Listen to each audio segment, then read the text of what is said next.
wabarakatuh. Alhamdulillah. Alhamdulillahilladzi ja'ala lakumus sam'a wal absar wal afidah. Alladzi khalaqas sama'i wal ard wa ma bainahuma. Assalatu wassalamu ala Nabi Mustafa Muhammad sallallahu alaihi wasallam wa ala alihi wa ashabihi ajmain. Asyhadu an la ilaha illallah wa asyhadu anna Muhammadan abduhu wa rasuluh la nabiyya ba'dah la haula wa la quwwata illa billah. A'udzu billahi minasyaitonir rajim. Huwallazi ba'asa fil ummiyina rasulan minhum yatslu alaihim ayatihi wa yuzakkihim wa yu'allimuhumul kitaba wal hikmah wa in kanu min qablu lafi dhalalim mubin. Amma ba'd. Para asatid yang kami muliakan dan adik-adik santri yang kami cintai dan kami banggakan. Bersyukur pada pagi ini kita masih diberikan umur, diberikan kesehatan, sehingga kita masih dapat melakukan perintah-perintah Allah dengan penuh, ya, dengan full power, ya. Walaupun ya godaan kita dalam ibadah ini yang ngantuk, ya, ngantuk. Tapi yang dilihat oleh Allah adalah seperti apa mujahadah kita, kesungguhan kita dalam menjalankan perintahnya. Semoga kita tetap istiqomah dalam menjalankan ibadah-ibadah ini, insyaallah. Amin ya rabbal alamin. Ya. Dari sekalian dan jamaah salat subuh rahimakumullah, coba agak sedikit ke tengah sini ya, biar rapat, ya, ngantuk, ya, dibangunkan yang ya, karena ini tadi malam salat malam, ya, tapi sesungguhnya ya nggak jadi alasan, ya, karena paginya ngantuk berat karena tadi malam salat malam, itu nggak jadi alasan, ya. Justru hari yang diawali dengan qiyamul lail itu dipenuhi dengan semangat, ya, semangat, karena efek ibadah itu adalah semangat, ya. Ibadah yang kita kerjakan itu, ya, membuat kita hari-hari kita ini semakin, ya, nggak ada lelahnya, ya, semangat. Kalau ibadah justru malah melahirkan keloyoan, ini dipertanyakan. Dengan sholat kita semakin tangguh, dengan puasa kita semakin kuat, ya. Buktinya apa? Ya, perang Badar dilakukan pada saat ketika sedang puasa, ya. Dengan baca Quran kita semakin, ya, mendapat pencerahan hati kita, gitu. Jadi tidak ada istilahnya capek. Kamu kok loyo, kamu kayaknya kok kurang vitamin. Ya kebanyakan sholat saya. Salah itu, ya. Kamu kok kayaknya wajahmu kayak suram gitu. Ya kebanyakan baca Quran saya. Aneh itu, ya. Kok nggak ada tenaganya kayaknya. Ya lagi puasa. Ya, ini keliru. Karena dalam sunnah Rasul itu, kalau kita lihat, ya, justru ibadah yang dikerjakan itu membuat kita semakin strong, tahu strong, nah, makin kuat, ya. Kalau semakin kita belajar semakin, bukan semakin loyo, tapi semakin banyak yang tidak kita tahu. Semangat belajar itu semakin tinggi. Nah, ini ya. Nah, ini harus kita amalkan, kita praktekkan, sehingga hari-hari kita ini dipenuhi dengan semangat. Kenapa semangat ini penting? semangat yang didasari oleh keimanan, ya. Ini yang harus kita butuhkan dalam hari-hari kita. Karena kalau hari-hari kita tidak ada semangat keimanan, ya, maka semakin hari persoalan semakin menumpuk, semakin banyak dan semakin berat. Ya. Maka iman ini harus selalu disegarkan. Jadidu imanakum. Segarkan keimanan kalian supaya tidak loyo, ya.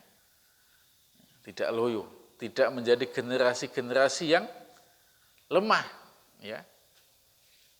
Generasi-generasi yang tidak ada semangat, ya. Tidak ada semangat.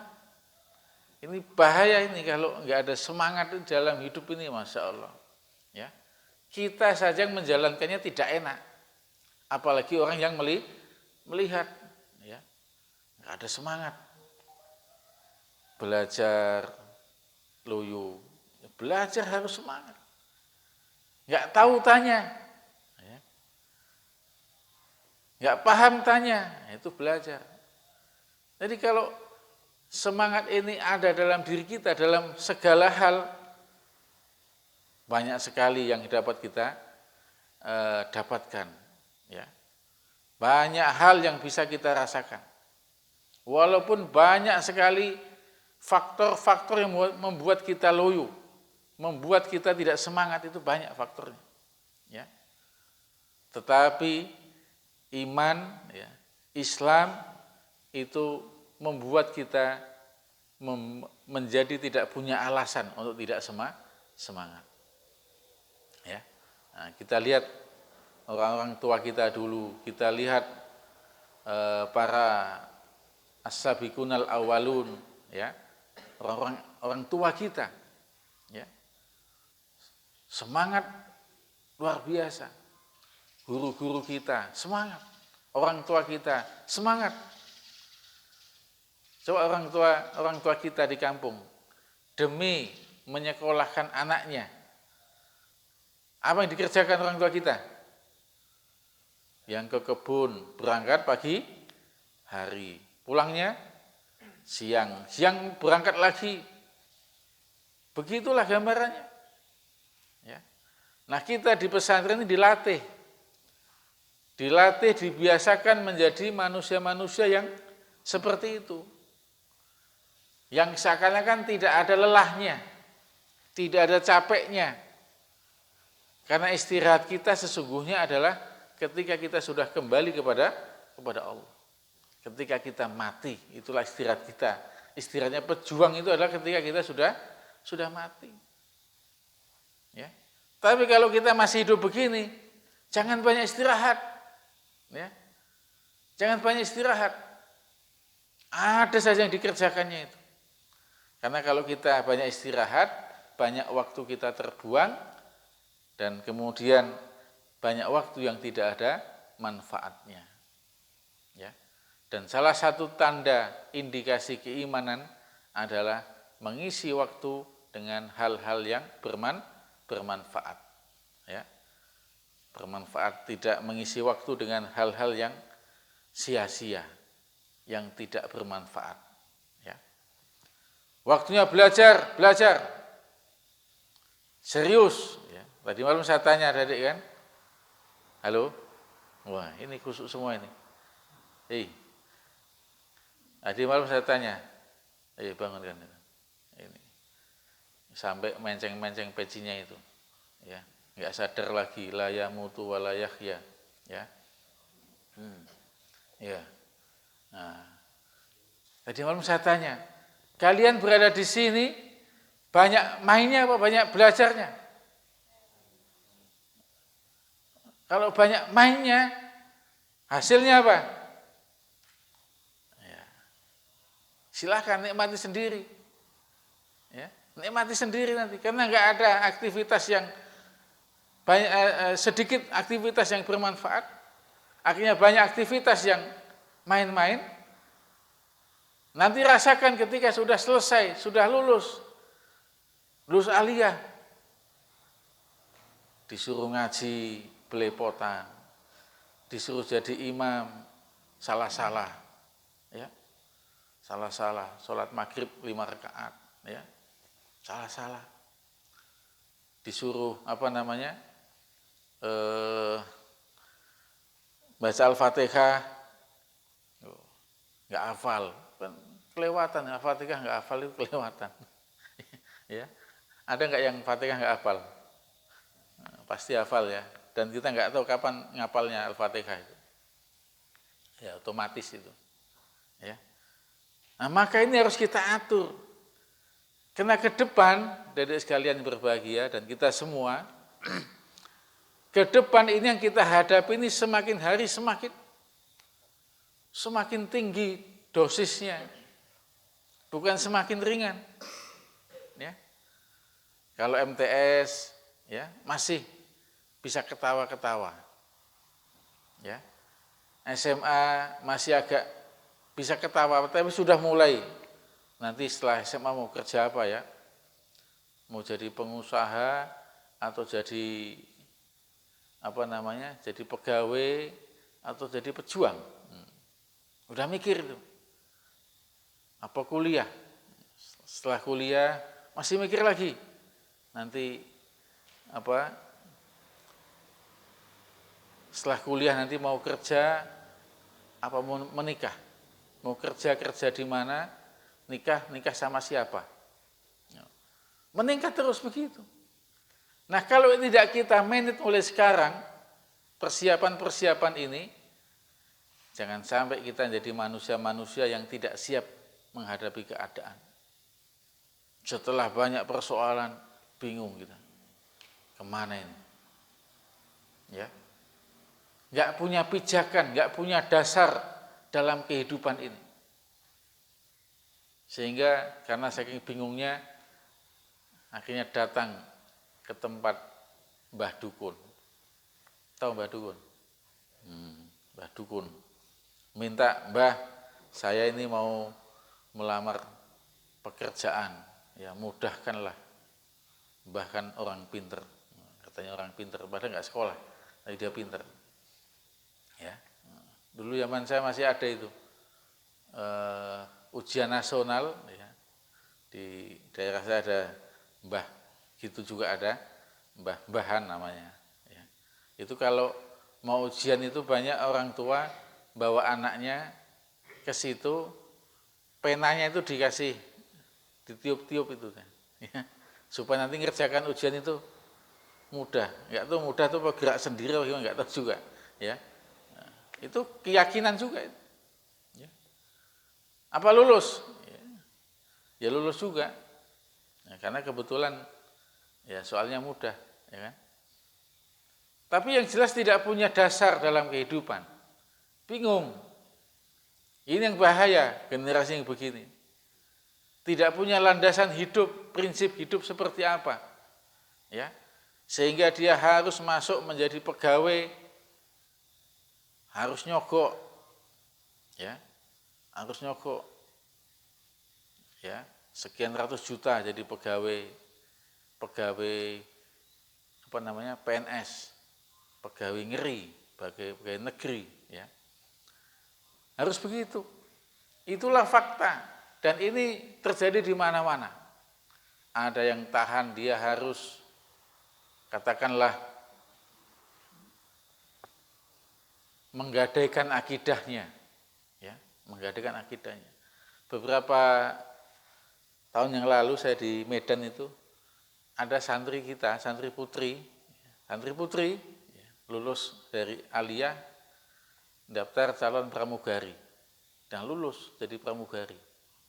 Santri putri jadi pramugari, ya lepas jilbabnya, ya, nggak tahu lagi kita.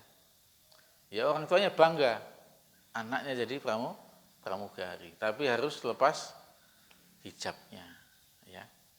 Jadi kalau lihat hari ini, Bapak Saudara sekalian, realitas di lapangan ini sungguh miris kita, ya, miris. Yang sekolah, ya, banyak sekali problemnya, ya. kemarin itu ada berita di mana? Di Makassar. Ya. Kan lagi kuliah Zoom. Sekarang Zoom banyak ya, kuliah pakai kamera itu kan. Nah, itu sempat tertangkap ada seorang mahasiswa ya. Setelah dia kuliah lewat Zoom itu, dia bermesraan dengan pacarnya. Dia lupa matikan kamera. Ditonton semua oleh kawannya, oleh dosennya. Ya Allah. Masih mahasiswa. Ya. Akhirnya ketahuan, dikeluarkan mahasiswa itu. Ya. Ini masalah sosial seperti itu luar biasa. Belum lagi kasus narkoba. Ya.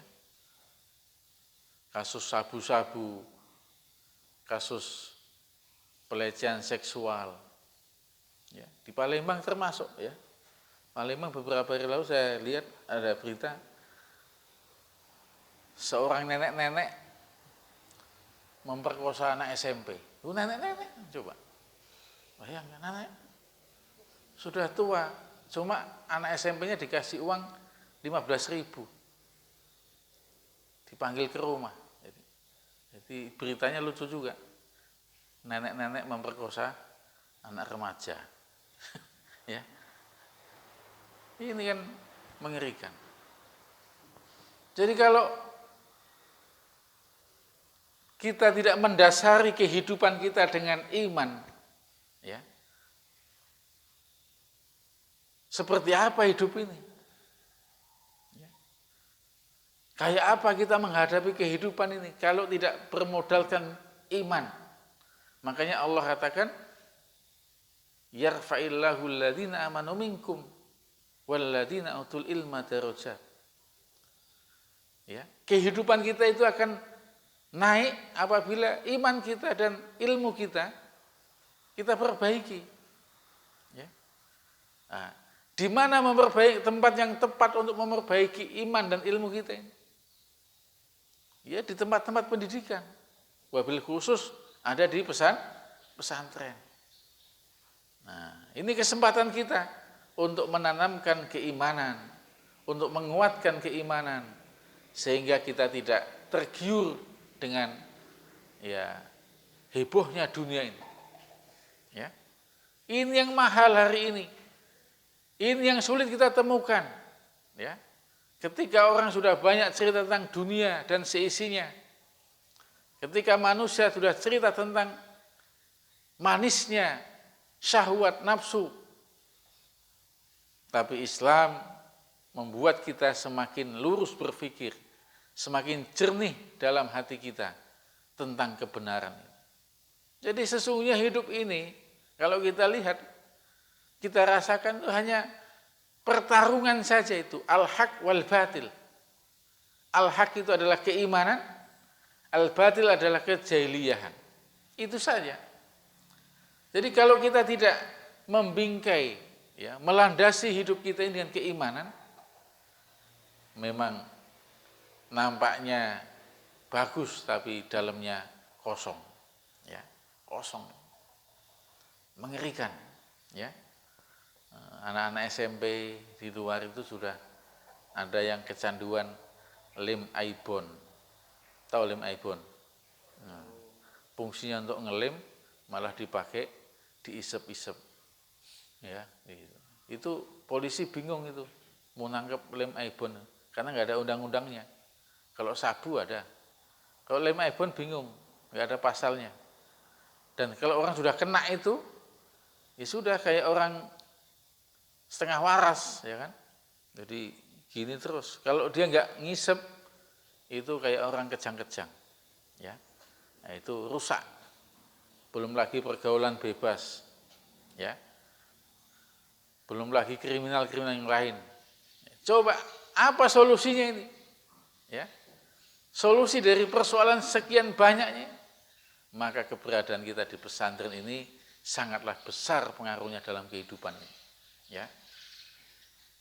Kalian ke depan 10 tahun, 20 tahun yang akan datang ditentukan hari ini.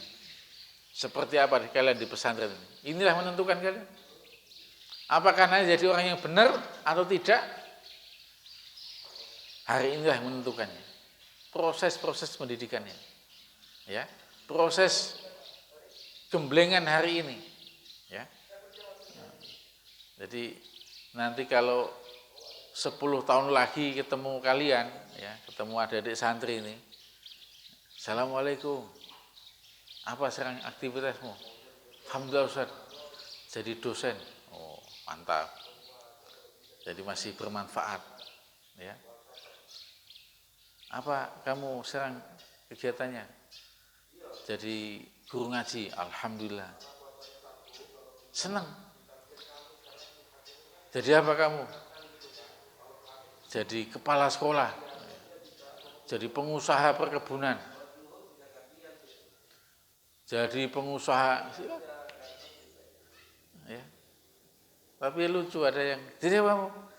Jadi pengusaha Pak. Pengusaha apa? Organ tunggal. Oh. Berapa biduanmu? Ada 10 Pak. Silakan pilih Pak. Loh, luar biasa. Ya. Ada santri, ada alumni santri dulu ditanya sama Ustadz. Ini saya lihat betul. Sudah lulus ke pesantren bawa cewek, boncengan cewek. Ditanya, dikira itu istrinya atau apa? Siapa itu ceweknya? Anu Pak, temen. Cewek siapa maksudnya teman? Anu cewek rental. Cewek rental katanya dia. Rusak ini, ya. Alumni santri coba. Ya, alumni santri. Jadi jangan dikira setelah selesai dari sini proses kemudian otomatis tidak. Terus berjuang. Terus kita melakukan usaha-usaha mujahadah yang sungguh-sungguh. Makanya prosesnya tidak boleh berhenti. Kalian menjadi santri ini tidak boleh berhenti hanya sebatas MTS, aliyah. Tidak boleh berhenti, terus. Maka tadi ada jalurnya, siap jadi kader, apa tadi? Saya kader. Jangan berhenti sampai hanya SMA. Setelah SMA, keluar, nggak jelas, pulang kampung, jadi preman kampung, tukang palak. Ini kan masa santri tukang palak, gimana? Ya, anu Pak, tukang palak syar'i, mana ada? Nggak ada. Saya miris kalau ada dari santri setelah selesai pendidikan pulang kampung dan nggak jelas. Jadi pengangguran. Akhirnya apa? Meresahkan masyarakat. Nah, jangan sampai. Hidayatullah memfasilitasi kalian. Mau kuliah, sana. Pekerjaan, setelah selesai kuliah, kasih kerja. Mulia tugasnya. Sebagai juru dakwah, sebagai seorang guru, sebagai seorang yang memikirkan tentang umat ini. Ya. Jadi masih dalam bingkai pembinaan, jangan putus. Ya, jangan putus. Jadi tidak ada istilahnya mantan santri, tidak ada. Jangan mau kawan dibilang mantan santri. Ya. Kalau mantan maling masih mending, mantan santri. Ya, sampai. Jadi sampai nanti kalian sampai nanti ya. Misalnya kalian sudah enggak di pesantren lagi. Ya, misalnya baliklah istilahnya. Dan aktivitasnya juga baik. Sampai nanti ketika mau nyari jodoh, datang ke pesantren. Temui Ustadz Syahir. Ustadz, saya kepengen dapat santri putri. Tolong carikan Ustadz. Ya. Apa kriteriamu? Terserah Ustadz. Kalau Ustadz bilang baik, saya terima. Apapun kondisinya. Yang penting dia perempuan dan ada nyawanya. Oh, coba.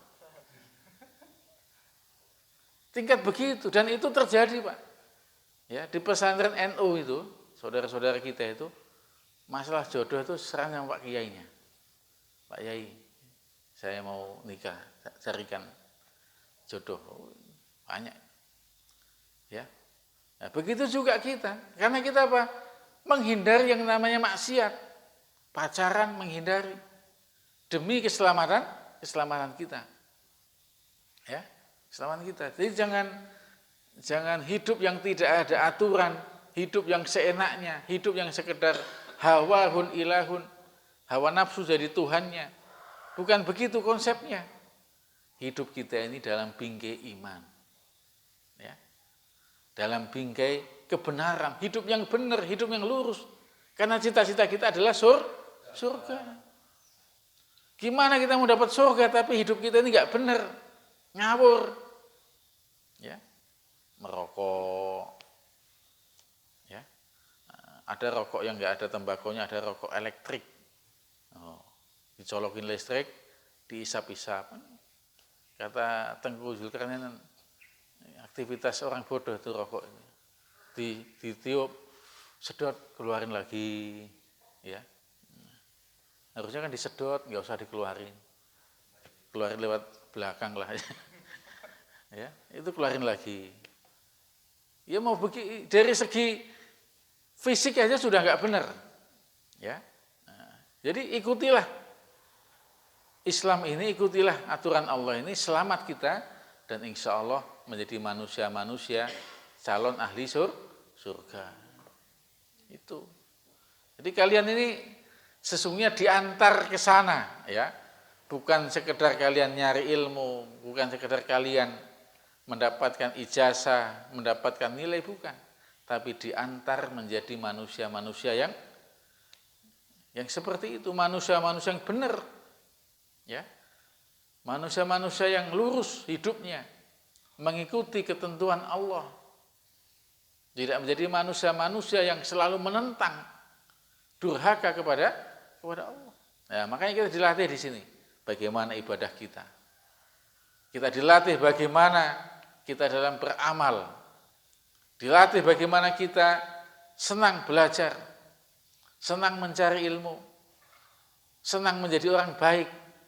Ya. Kira-kira orang itu menjadi baik itu karena dibiasakan apa tiba-tiba baik? Dibiasakan. Enggak ada ceritanya tiba-tiba baik. Kamu kok banyak masalah, suka melanggar, banyak kasus. Ya memang takdirnya begitu, saya ditakdirkan oleh Allah menjadi manusia yang nakal. Enggak bisa begitu. Ya, ada wilayah kita, bagaimana kita harus memilih, menentukan menjadi orang yang benar atau tidak benar. Menjadi orang yang baik atau menjadi manusia yang buruk. Nah ini pentingnya kita melandasi hidup ini dengan keimanan, tidak ngawur, tidak suka-suka, ya. Karena ada orang yang hidup itu asasnya adalah asas suka-suka, ya, freedom, bebas. Ada orang yang maunya itu bebas, nggak mau diatur, ya. Ada itu anak-anak yang di jalanan itu maunya bebas. Nggak perlu ada aturan, mau nggak sholat, mau apa saja itu nggak boleh, karena itu bagian daripada hak asasi manusia. Tapi ingat, kalau manusia sudah tidak mengikuti ketentuan Allah, ini akan mengundang murkanya Allah. Murkanya Allah macam-macam, ya. Ya, kalau maunya bebas, maunya tidak ada aturan, ya siap-siap dengan murkanya Allah. Tapi paling enak, paling bahagia, ya, dengan ketaatan kita kepada Allah itu mengantarkan kita kepada kebahagiaan, ya. Tenang hati kita, tenang. Ada perasaan, ya, bahagia dalam kehidupan kita ini karena dengan ketaatan. Dan orang yang tidak taat senantiasa diliputi dengan perasaan-perasaan tidak tenang, gelisah, ya. Banyak perasaan berdosa itu ada, ya. Dan semakin banyak perasaan-perasaan yang seperti itu, semakin tidak enak dalam menjalani hidup. Mudah-mudahan kita semua diberikan Allah kekuatan untuk selalu menapaki hidup ini dengan keimanan. Insya Allah, amin ya rabbal alamin. Demikian tausiah pada pagi ini, semoga ada manfaat yang benar dari Allah, yang salah dari diri saya pribadi. Wabillahi taufiq wal hidayah. Wassalamualaikum warahmatullahi wabarakatuh.